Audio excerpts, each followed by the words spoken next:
आज आहे नाशिक ट्रिपचा डे 2 आणि आम्ही निघालो आहोत 12 ज्योतिर्लिंगांपैकी एक असणाऱ्या त्र्यंबकेश्वर मंदिराचं दर्शन घेण्यासाठी. मंदिराजवळच हे मसाला दूध मिळतं. ते घेऊन आम्ही महादेवाचं दर्शन घेतलं आणि तिथूनच पुढे आम्ही आलो शावरत कुंडाकडे.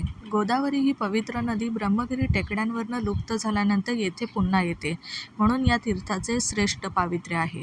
मंदिराच्या आजूबाजूचा परिसर बघून आम्ही निघालो पुढच्या प्रवासासाठी. वाटेतच आम्हाला हे कंद दिसलं. याला रामकंद म्हणतात.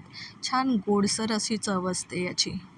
तिथूनच पुढे गजानन महाराज मंदिर लागतं. खूप मोठा आणि शांत परिसर आहे. आणि त्यानंतर आम्ही गेलो कॉईन म्युझियम पाहण्यासाठी.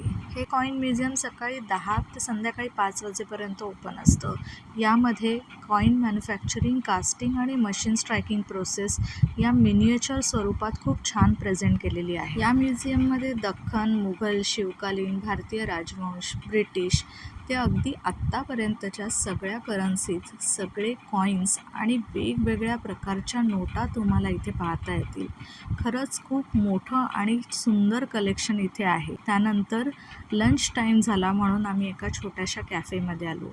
या पुढचा प्रवास पुढच्या भागात बघू. तोपर्यंत बाय.